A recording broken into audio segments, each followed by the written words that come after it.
My boyfriend's one cheated on him. On my birthday I was in a wreck. When the ambulance hauled me into Eastbrook, I ran straight into the man who'd sworn he was on a business trip. He hovered protectively over one, escorting her through the line for her 4-drip. At the corner we locked eyes, he stared, frozen, hunting for an excuse. I beat him to it, greeted him calmly, then turned and walked away.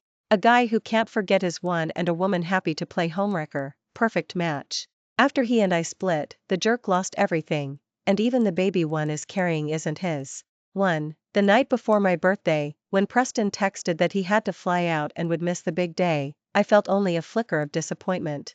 I wasn't surprised at all. We'd been together 7 years, and we hadn't celebrated every birthday, he'd only shown up for homewrecker of them. Once when he was still chasing me, once in the thick of our honeymoon phase, and the last time after we'd broken up and patched things back together. Once the relationship leveled out, he stopped caring about meaningless rituals.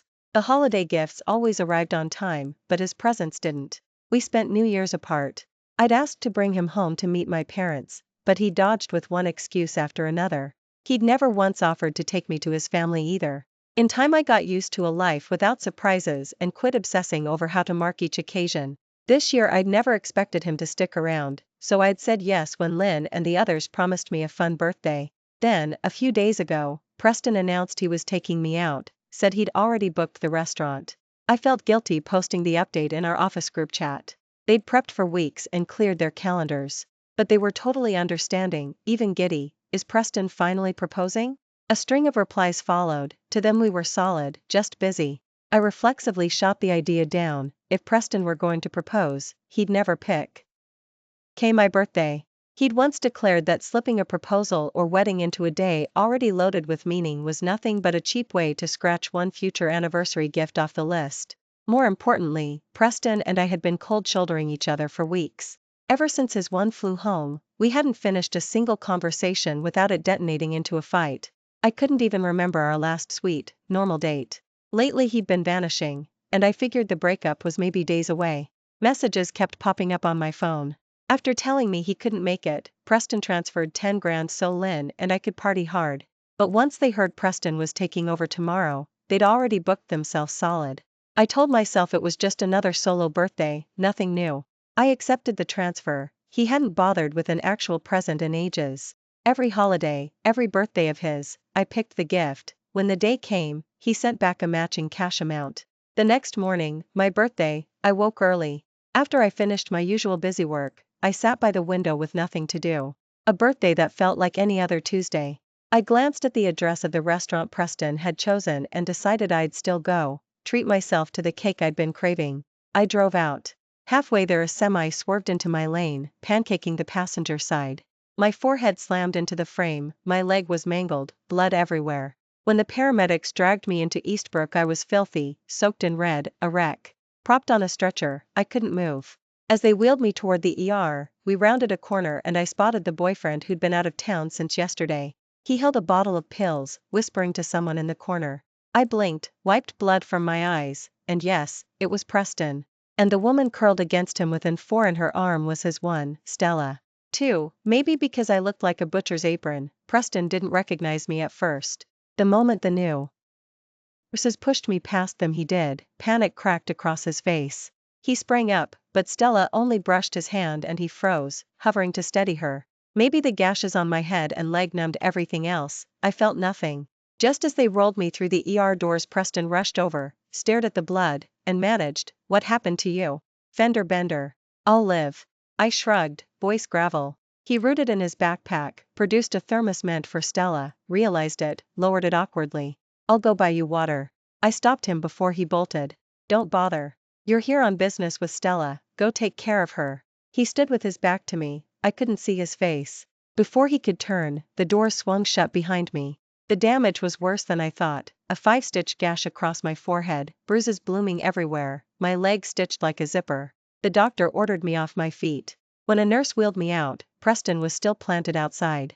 He peppered her with questions. Did I need to stay overnight, any dietary restrictions? Then grabbed the wheelchair handles and pushed me to the infusion room.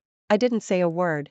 Needle in my arm, I watched Dale Murphy, the truck driver, arrive under police escort, apologizing and promising to cover every cent. After talking to the cops, Preston finally saw the insurance photos, color drained from his cheeks. You call this a fender bender? I kept my voice flat. Inside voice, this is a hospital. Every patient in the room was staring. The cop and the driver had already caused a scene. He apologized to the room, crouched behind me. It's okay, you're safe. I'm here. I almost laughed, nodding toward Stella holding her bag opposite us. Someone's still waiting. He started to answer, but Stella called his name, and he stood. His gaze pinballed between us. Eve. Stella's almost done. I'll walk her to the exit and come right back. Yet the second he saw how pale she looked, he abandoned me. I knew the drill. Whenever on he beckoned, he disappeared. I watched drip after drip until both bags were empty. Then I asked the nurse to pull the needle, wheeled myself to check out, and waited for my rideshare. Sitting there, I finally replayed the last 7 years.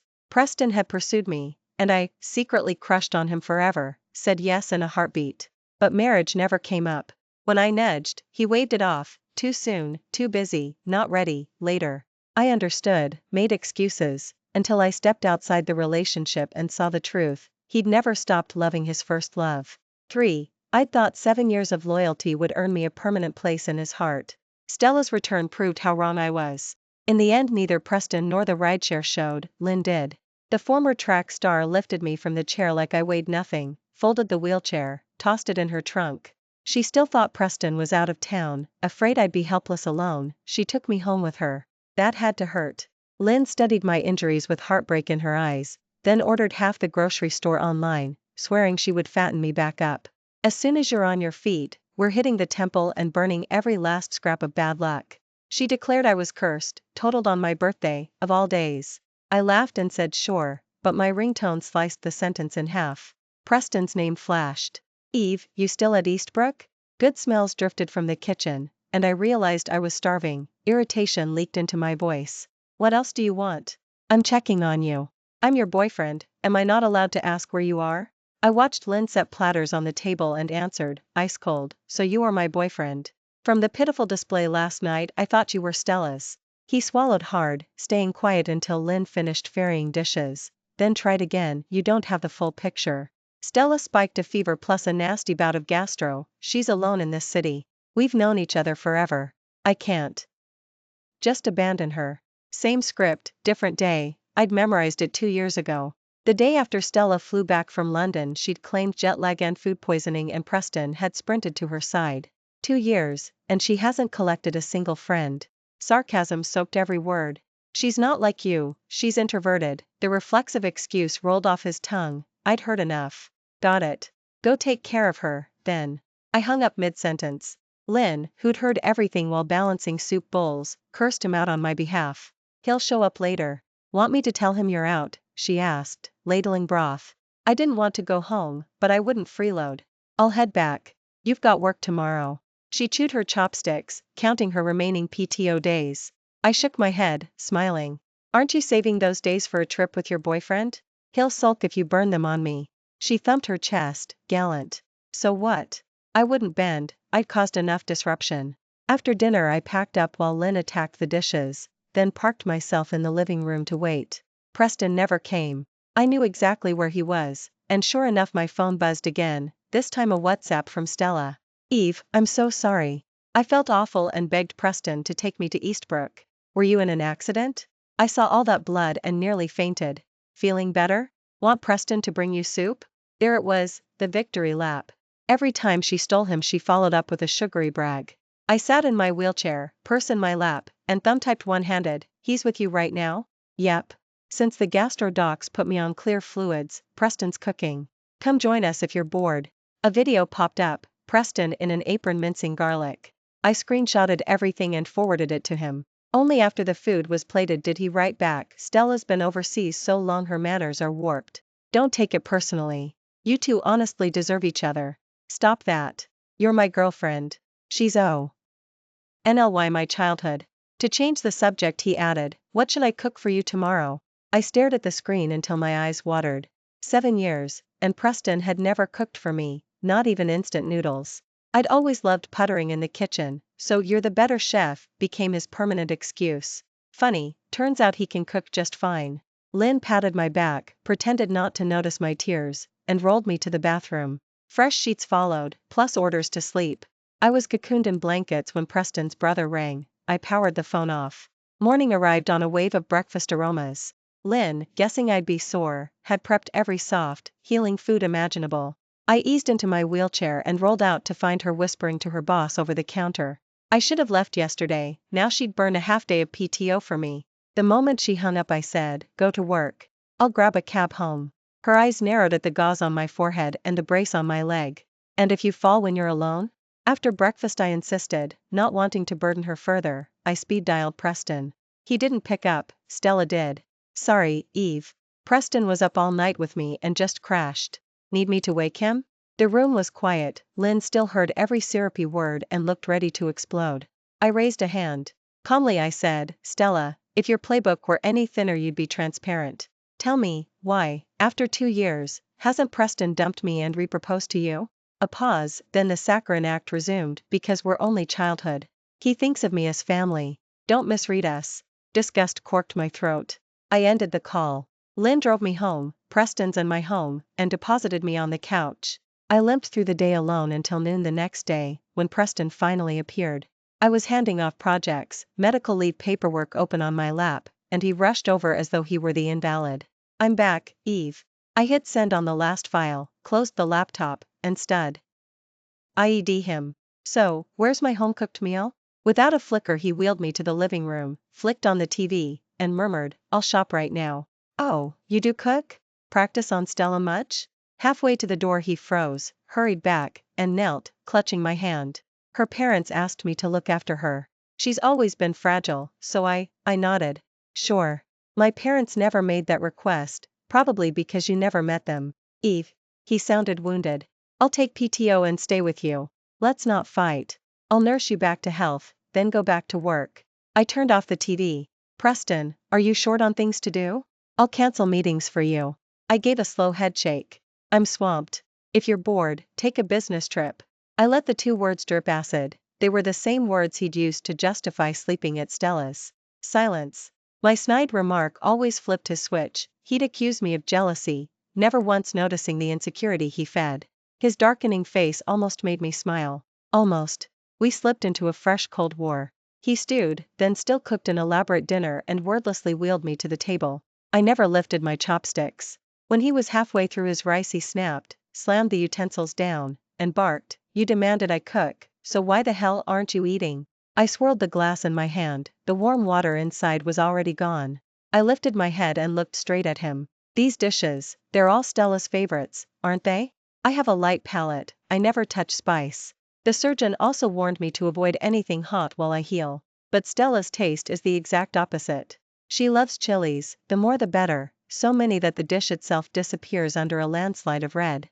So whose preferences are laid out on this table, really? Preston and I have been together 7 years, how could he not know I can't eat chili? He said nothing, but I nodded anyway. Then I won't eat. Preston finally lost it. What exactly do you and Stella have against me? Can't you just say it straight instead of this sarcastic routine? You said you wanted food, I cooked it. What more do you want? I set the empty mug down and sighed. I've never eaten spicy food. His face strained a shade. I went on, the doctor told me no chili either. Can you even cook a dish without heat? Only then did he realize what he'd done, yet years of taking me for granted kept him from apologizing. I was past the urge to scream. Watching his mute stubbornness, I said, I also don't want you and Stella so close. Maybe a sliver of hope still clung to me. So will you keep your distance from her? The moment the words left my mouth his expression twisted, as though I were the one throwing tantrums. His face clouded, voice heavy, how many times must I tell you, she's just a sister to me now, family. We grew up together, I can't abandon her. My face stayed blank, but I felt tears threatening. 7. I wheeled myself backward, inching to the master bedroom door, then looked at him. Preston, one last question, her or me? Must you be this unreasonable? He slapped the table and stood. I gave a small nod, I had his answer. I rolled inside and, before shutting the door, said, Fine. Then we're done. The door clicked shut. I glanced around this bedroom that still breathed our shared life and began packing the few things that were mine. Outside, Preston finally processed what I'd said. He rushed over, pounding louder than any fight we'd ever had. Eve, what do you mean, break up? Open the door. Talk to me. Listening to his hysterics, it felt like our roles had flipped. I couldn't stand my boyfriend orbiting another woman, then blaming me for being petty when I complained. Back then I'd been the one shrieking. After every Stella quarrel, Preston would hide in his home office, and I, just like him now, would hammer on the wood, hoarse from begging. No mirror showed me, but I bet my face was ugly. Now the parts were reversed, the calm one tastes sweet revenge. The pounding didn't stop, and I found it almost funny. When silence finally came, a WhatsApp popped up. Eve, I think you need to cool off. Don't toss the word breakup around, say it too often and it sticks. I didn't answer. The man revolted me. He'd savored my devoted caretaking while chasing the thrill Stella gave him. Why should the universe let Preston have everything? I wanted out, yet 7 years felt too heavy to walk away from empty-handed. I wheeled to the bedside. Only a day post-crash, and even from a wheelchair I could manage. I burrowed under the quilt and stared at the ceiling, lost. Next morning I woke early, the itch along my incision had kept me awake.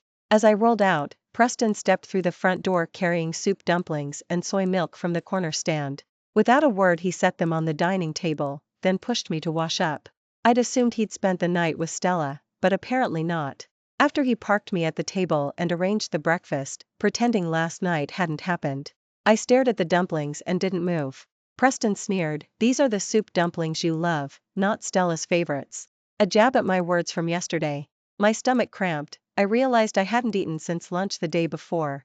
I bit into a steaming bun, sipped the unsweetened soy milk, and discovered the food he'd fetched tasted ordinary. So what had I been longing for all this time? 8. Preston kept cracking jokes. I just wanted quiet and calories, so I ignored him. When I finished, I grabbed my laptop and rolled toward the door. He was taking out the trash. Seeing me, he dashed over. "Where are you going?" "To the office." "In your condition?" Shock and disbelief. "Handover meeting." I rolled into the elevator. "I'll drive you." He followed, anxious. I didn't object, his car saved me cab fare. On the ride he glanced between the road and me, fishing for conversation, but I stared out the window and stayed mute. I replayed yesterday's talk with Harris. After I passed my current project to a colleague, he'd mentioned a relocation assignment to the Westmont branch. They'd planned to send me, but the crash put me on hold. I'd asked for details and begged him to keep the slot open, promising I'd be on my feet next month. Today's meeting was to finalize it. While I daydreamed, his voice drifted over, tinged with hurt. "Eve, talk to me. Don't freeze me out." But I had nothing left to say. Once, I filled every silence, now the well was dry. Early on he'd admitted he wasn't social, yet loved my chatter. My energy lifted him. After Stella resurfaced, he sneered that my babbling looked pathetic. Now he finally felt what one-sided conversation costs. "Finding topics is hard," he muttered, wounded. Maybe he finally understood the exhaustion of solo dialogue, but so what? He was only trying to lure me back into orbit. He rolled me to my desk, whispered, "Go on, I'll wait," then stepped back, waving from the doorway. Certain I'd thawed, he texted instantly, "I'll book a table. After your meeting we'll celebrate, clear the bad luck." Okay. I rolled into Harris's office and accepted the Westmont post. He frowned at my bandages, but when I swore I'd be walking next month he agreed. Capable talent is scarce out there. "Think it through," he warned. "Startups are brutal, late nights every day." I smiled. "I'm in. Just late nights." When I first joined Sterling Harris I pulled them routinely, but once Preston's hours grew insane I chose the softer track, surrendering promotions so one of us could breathe. Even at routine team happy hours, I would duck out early with the excuse that my boyfriend was waiting at home. When I was little, I was always alone in the apartment, every lamp blazing while I waited for my parents to come back. On the nights they never showed, I'd fall asleep on the couch. After that, I promised myself, when I finally had a home of my own, I'd never leave the person I loved sitting there waiting, lonely. But adult me is no different from that child. Back then I waited for my parents, now I wait for Preston. The house is still empty, I'm still the only one in it. After assuring Harris and Homewrecker that I'd refocus on work, I wheeled myself out of the office. I kept rereading the papers in my lap, suddenly realizing how stupid I'd been to give up a promotion for Preston. I rolled back to my cubicle, gathered my things, and waited for Preston to pick me up. Predictably, all I got was a single WhatsApp message. 9. Sorry, Eve. Something urgent came up, I can't make dinner. I booked you a rideshare, it'll be downstairs. Go home and rest.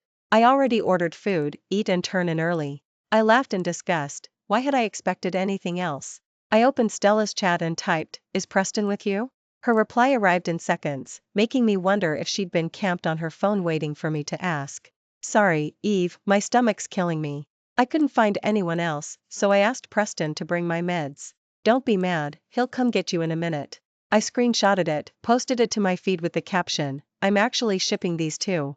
Preston called within seconds. I declined, then blocked him. By the time I'd packed my desk and slowly wheeled to the garage, his car appeared.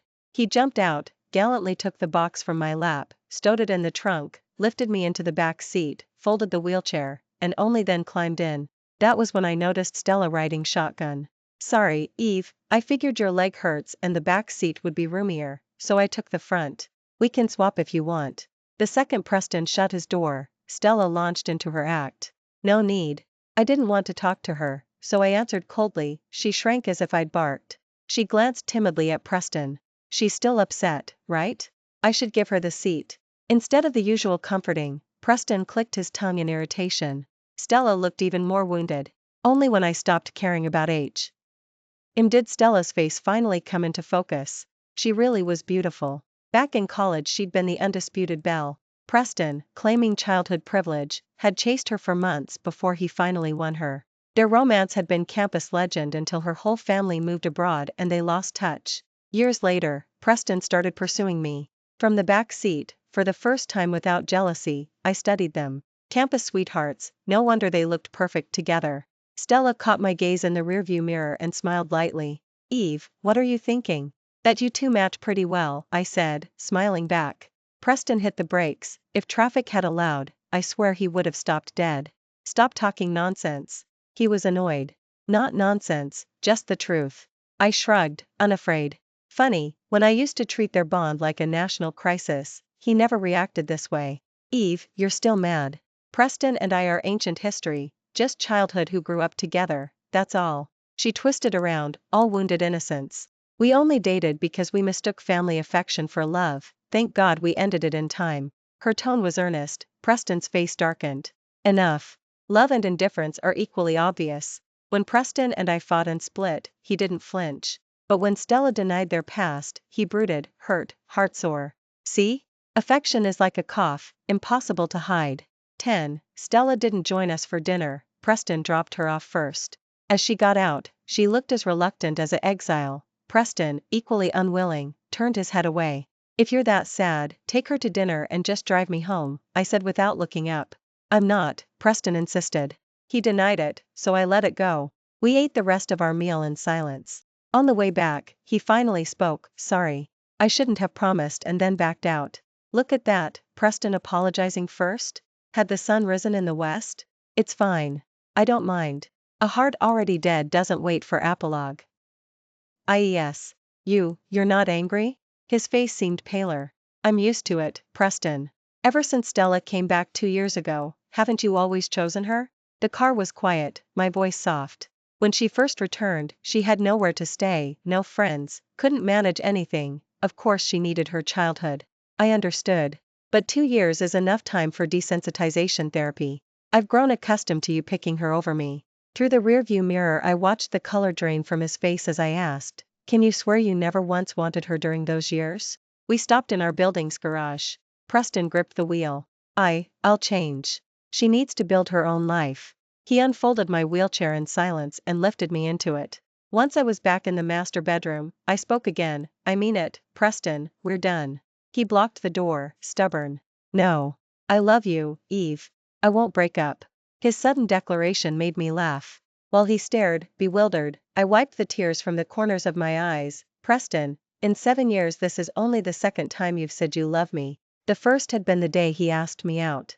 My transfer paperwork for the new Westmont branch is ready, I just need to get out of this chair. I follow doctor's orders to the letter, early to bed, early to rise, meals timed like clockwork. The sooner I can stand, the sooner I can leave this suffocating place." Preston rang while I was at my follow-up. After a kind college wheeled me down one corridor, I declined his call. When he kept trying, I finally texted back, "Check up." Scrolling through our thread now, I see our roles have flipped. He starts conversations, I answer in ice. Tests done, prescription in hand, I reached the exit, and found Preston waiting like the devoted boyfriend he'd never been, gently pushing me toward the parking lot. Yet I'd come to every appointment alone until I reminded him I was still a patient. "Why didn't you ask me to come?" he reproached. "I can manage." My tongue stayed flat. "So, have you thought it over?" I looked up at him. Preston's face was taut. He pushed me to the garage without a word. 11. I've done some real thinking. I know I messed up. I'll fix it. Eve, please, don't end us. He opened the passenger door and reached to lift me in, but I stopped him. "Preston, I don't sit where Stella has Saturday." His complexion darkened. Without a word he carried me to the front seat. "I'll get the car detailed tomorrow. From now on, the passenger side is only for you." "No need." I refused at once, but he didn't answer, just drove. Back home, Preston played the attentive boyfriend, even warming water to sponge me down. "Did you do these things for Stella too? In all those business trips you lied about, did you sleep with her?" I tilted my head back to meet his eyes, stubbornly demanding an answer. The lukewarm washcloth splashed into the steaming basin. Disappointment carved his face. "Is that really the kind of man you think I am? So you didn't?" I refused to answer, I only kept asking. His expression flickered through half a dozen colors. I guessed he had pictured it, he'd simply never taken the final step. But none of that mattered anymore. I was so damn tired. Fine, ceaseless threads of pain and itch under the gauze had robbed me of sleep for nights. I looked at Preston, calm and final, and voiced my last request: "Let's break up." "I mean it." He tried to hold me, to pull me into his arms. I sidestepped. "Preston, I honestly don't love you anymore. Let me go, okay?" While I packed my bags we had the loudest fight of our lives. It was the first time I'd seen him that furious, nothing like the arguments before. Yet when I snapped the suitcase shut he knelt beside me again, pleading, "Don't do this, please?" 7 years, we walked every day of them together. Can you really bear to leave me alone? I shook my head. In the end I checked myself into Eastbrook. Preston acted as if my refusals were a foreign language, showing up every single day, bringing meals, wheeling me to tests, sitting through every 4 drip. The other patients in the ward praised him as the perfect boyfriend. I found the show darkly amusing, so I said, "Preston, swear you'll cut Stella off for good and I'll take you back." "You know I can't, Eve. Our families go way back, too many threads to sever, but I promise she'll never appear in front of you again." "See? Exactly the same man." I ignored him, pulled the blanket over my head, and pretended to sleep. He kept tending me with absurd devotion. All I felt was nausea. Affection that arrives late is cheaper than weeds. Watching him, I saw my old self reflected. The more desperately he performed love, the more I craved escape. I needed distance, clean and absolute, a total farewell. With the doctor's help, and my own stubbornness, I learned to stand. My gait was still clumsy, but the world felt lighter the moment I was upright. The day I was discharged I raced back to Sterling Harris to sign my exit papers, already savoring the new life waiting in the next city. Lately Preston had been swamped. A coworker told me the firm had landed a whale of a client, so he was whining and dining them nonstop. I seized the lull to slip home and sort what was left. I never expected to open the door and find Stella inside. Her hair dripped as she stepped out, fresh from Preston's shower. Seeing me, she smiled. "Eve, you're out of hospital. My water heater died, so I borrowed Preston's bathroom. You don't mind, right? 25 minutes across town is closer than the guest suite downstairs." Interesting logic. I sneered, brushed past, and headed for the master bedroom. The sheets carried the unmistakable imprint of an outsider, but my face stayed blank. Stella trotted after me, breathless with explanation. "I got in late last night and Preston insisted I stay. Don't be upset." Watching me fold clothes, she widened her eyes theatrically. "Planning a vacation?" 12. I finally paused, turned, and met her gaze. Preston and I are finished, so feel free to move in, forever, if you like. You can actually walk away from him? The mask slipped, malice glittered. With your resume, finding another catch like him won't be easy. I zipped the suitcase and walked out. While I waited for the elevator she chased me down the corridor. "Preston and I are only friends. If I caused a breakup I'd never forgive myself." "Stella, is being a homewrecker really that fun? Addictive, even?" I stared at her, stone-faced. "We're completely innocent," she sing-songed. I smiled back. "Guess whether the bedroom has a security camera." Her face frosted. "Watch your tone, Eve. Save the tricks for Preston. Don't waste them on me." The elevator arrived. I stepped inside and delivered a final glance as the door slid shut. Push me further and see how much dirt I are holding. Her snarl vanished behind metal, and I was finally free. I cleared security, boarded, and buckled in just as my phone buzzed. Preston on WhatsApp. Eve, nothing happened with Stella. I never let her into the bedroom, she sneaked in. I swear I'll cut her off for good. Where are you? I'm coming to get you. The engines roared. I blocked him mid-sentence, cutting the past loose. Half a year later I heard his name again. By then I'd carved my niche at the Westmont office and earned my promotion. I burned my PTO touring every city on my wish list. I'd blacklisted Preston, but gossip still trickled through friends. He'd been hunting for me, and everyone tactfully stayed silent. The latest bulletin, he and Stella were divorcing. Yes, 2 months after our split they'd filed papers. Stella's bump had insisted on a wedding, Preston obliged. The timeline disgusted me, proof they'd been sleeping together within weeks of my exit. Neighbors, tired of the screaming matches, kept phoning building management. Apparently every fight circled back to me. Stella banned him from saying my name, yet everything reminded him of me. Their marriage already mere. Roared the final stretch of ours. I thanked every star I'd refused to drown with them. Eventually Preston fled to the office to escape the chaos. Stella stormed the building, belly first, until Preston roared, I can't stop thinking about Eve, what do you want from me? A spectator posted the blow-up in the office group chat. Harris caught the thread, decided Preston couldn't manage a project if he couldn't manage his life, and yanked him from the team. Crushed, Preston took the fight public. Someone mailed the drama to a gossip blog, and a stranger stepped forward claiming to be Stella's baby daddy. She'd slept with him while still angling for Preston, no protection, she'd whined it ruined the moment. The man didn't want cash, he demanded she terminate, his family had assets, and no questionable bastard would siphon them. The spectacle climaxed in a paternity test that screamed match. Preston slapped Stella the day the results arrived. After the abortion came divorce papers, but the cooling-off period still bound him. The final update, his spectacle tanked Sterling Harris's image, so his title kept shrinking. He's now one step from termination, and Stella still clings like tar. Career, love, both torched. The man I once dated feels like fiction. When the tale ended I set the phone down. I'm done with that chapter. Whatever becomes of Preston and Stella no longer stirs me. Only gratitude remains, gratitude that I stepped off the tracks before the wreck. Outside my window the sun throws gold across a faultless sky, bright as every mile that waits ahead.